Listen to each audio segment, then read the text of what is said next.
আজকে আমি বানাচ্ছি এমন একটা স্ন্যাক্স যেটা সন্ধ্যাবেলায় চায়ের আড্ডায় দারুণ জমে যাবে। আর এর স্বাদও হয় দুর্দান্ত মজাদার, স্পাইসি, ট্যাঙ্গি। বাইরে থেকে হয় ক্রাঞ্চি আর ভেতরে হয় জুসি। রেসিপিটা হলো চিকেন 65। নমস্কার, ইনসাইড দি কিচেনের আরেকটি নতুন পর্বে আপনাদের সবাইকে স্বাগত জানাই।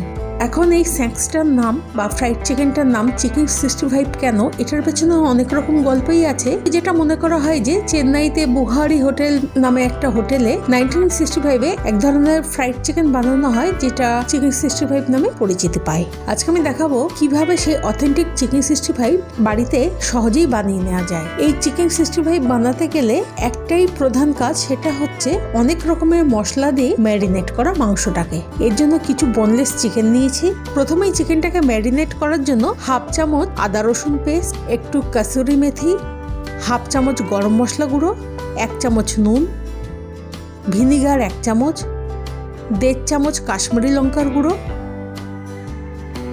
1 চামচ টমেটো কেচাপ, 1 চামচ সয়া সস, টক দই 2 চামচ মতো দিয়ে দিচ্ছি। এবার সব একসাথে ভালো করে মিশিয়ে মেখে নিচ্ছি। আর হ্যাঁ, এখানে চাইলে আপনারা একটু লাল রঙের ফুড কালারও ব্যবহার করতে পারেন, তবে আমি করছি না। আচ্ছা, তারপরে একটা ডিমের সাদা অংশ দিয়ে দিচ্ছি, 3 চামচ কর্নফ্লাওয়ার দিচ্ছি, কারি পাতা দিলাম, হাফ চামচ চিনি দিচ্ছি।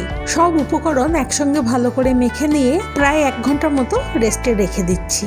আচ্ছা, পকোড়াগুলো ভাজার জন্য কড়াইতে তেল দিয়ে দিয়েছি বেশি করে। এখানে আমি সাদা তেলের ব্যবহার করছি। পকোড়াগুলো ভাজার নিয়ম হবে, তেলটা খুব ভালো করে গরম হয়ে গেলে লো টু মিডিয়াম ফ্লেমে পকোড়াগুলো একটু সময় নিয়ে ভাজতে হবে। তারপর একদম ভাজা হয়ে গেলে শেষের দিকে গ্যাসের ফ্লেমটা একদম হাই করে দিয়ে 1 মিনিট মতো উল্টে পাল্টে ভেজে নিয়ে নামিয়ে নিতে হবে। দুবারে আমি চিকেন পকোড়াগুলো ভেজে দিচ্ছি। পকোড়াগুলো খুব সুন্দর করে সবকটা ভাজা হয়ে গেছে। আচ্ছা, এখন একটা প্যানে তেল দিয়ে কিছুটা রসুন কুচি, লঙ্কা কুচি দিয়ে দিলাম। রসুন আর লঙ্কাটা একটু ভেজে নিচ্ছি।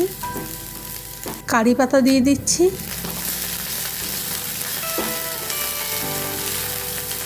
ওই 1 মিনিট মতো নেড়ে নিয়ে চিকেন পকোড়াগুলো যেগুলো ভেজে নিয়েছি সেগুলো দিয়ে দিচ্ছি।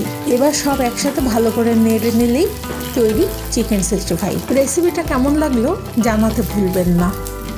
একদম শেষে চিকেন পকোড়াগুলোকে ধনেপাতার চাটনি আর কিছু স্যালাড দিয়ে আমি পরিবেশন করেছি।